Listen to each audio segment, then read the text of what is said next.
أعوذ بالله من الشيطان الرجيم. بسم الله الرحمن الرحيم. إن الصفا والمروة من شعائر الله فمن حج البيت أو اعتمر فلا جناح عليه أن يطوف بهما ومن تطوع خيرا فإن الله شاكر عليم. اللہ رب العزت صبر کرنے والوں کی قدر فرماتے ہیں. اس آیت مبارکہ میں اس کی ایک مثال اور نظیر بیان حضرت ہاجرہ جو حضرت ابراہیم علیہ السلام کی زوجہ محترمہ ہیں، جب انہیں اور ان کے لخت جگر حضرت اسماعیل علیہ السلام کو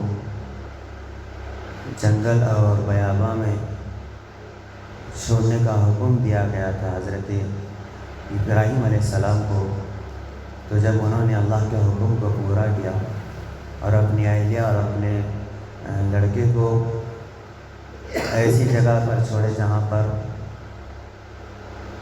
نہ کوئی پانی کا انتظام، نہ کوئی کھانے کا انتظام، نہ کوئی وہاں انسان رہتے تھے،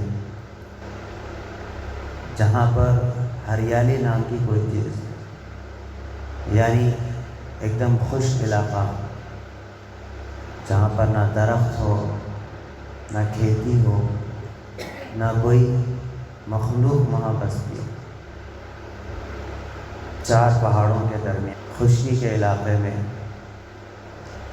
اللہ رب العزت کی جانب سے حکم تھا، یہ امتحان تھا حضرت ابراہیم علیہ السلام کو. تو انہوں نے اپنی اہلیہ اور اپنے لڑکے کو وہاں چھوڑ کر جانے لگے، تو ان کی اہلیہ آواز دی. حضرت ابراہیم کو یہ حکم دیا گیا تھا کہ آپ پلٹ کر دیکھنا نہیں. پھر ان کی اہلیہ کو ہی یہ بات ان کے دل میں آئی کہ یہ اللہ کا حکم ہوگا شاید، تو انہوں نے آواز لگائی، اللہ ہمارا کہا، کہ اللہ نے آپ کو اس چیز کا حکم دیا ہے.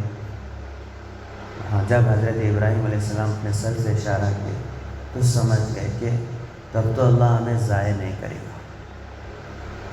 تو ساری چیزوں کے باوجود ایک تو شوہر سے جدائی، ایک تو جنگل اور معصوم لڑکا، اپنی بھوک، اپنی پیاس، اپنی بے قراری، اپنی تنہائی، اور بچے کی بھوک، بچے کی پیاس، اس کی بے قراری کو حضرت ہاجرہ نے صبر کے ساتھ، تحمل کے ساتھ، اللہ کے حکم کو پورا کرنے کے جذبے کے ساتھ برداشت کیا.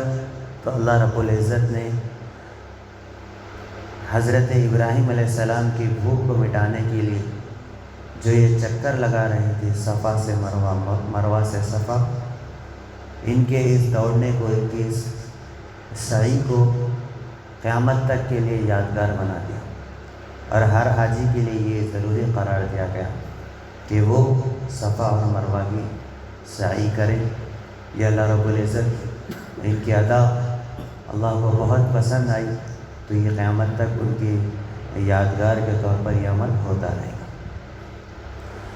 یہاں پر اللہ رب العزت حضور صلی اللہ علیہ وسلم کے زمانے کے مسلمان اور قیامت تک آنے والے مسلمانوں کے ذہن میں جو اشکال تھا، جو سوال تھا، اس کو دور فرمایا.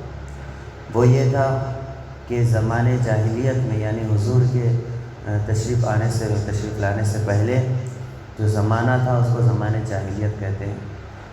اس زمانے میں لوگ خانہ کعبہ کا طواف بھی کرتے تھے، حج بھی کرتے تھے، صفا مروہ کی سعی بھی کرتے تھے، لیکن وہاں پر بت رکھے ہوئے تھے. صفا اور مروہ دو پہاڑوں پر اصاف اور نائلہ نام کے دو بت رکھ دیے گئے تھے.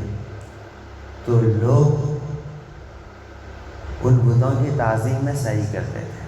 اسلام ابھی آیا نہیں تھا، تو مسلمان یہ سوچے کہ ہم اگر صفا مروہ کی سعی کریں گے تو ہم سے یہ بتوں کے تعظیم کے طور پر سعی کرنا نہ ہو جائے، اس لیے ان کے دلوں میں یہ بات آئی کہ ہم صفا مروہ کی سعی نہ کریں، تاکہ یہ زمانے جاہلیت کی رسم پھر سے زندہ نہ ہو جائے۔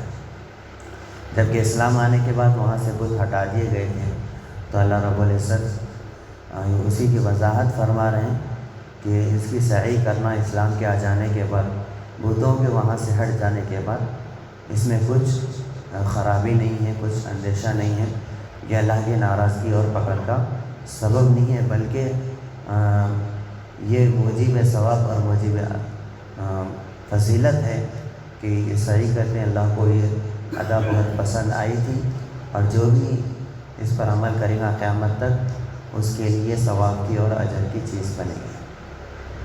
بے شک صفا اور مروہ نامی دو پہاڑیاں اللہ کی نشانیوں میں سے ہیں، بس جو شخص خانہ کعبہ کا حج یا عمرہ کرے اس پر صفا اور مروہ کے درمیان طواف یعنی آمد و رفت کرنے میں گناہ نہیں ہے، بلکہ موجب ثواب ہے۔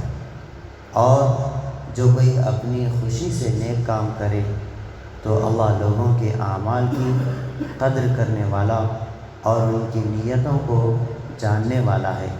جو لوگ ان کھلی نشانیاں اور ہدایت کی باتوں کو جو ہم نے نازل کی ہیں چھپاتے ہیں، باوجود کہ ہم نے لوگوں کے سمجھانے کے لیے ان باتوں کو کتاب یعنی تورات میں صاف صاف بیان کر دیا ہے، تو یہی لوگ ہیں جن پر اللہ تعالیٰ کی لعنت ہے، اور تمام لعنت کرنے والے بھی ان پر لعنت کرتے ہیں۔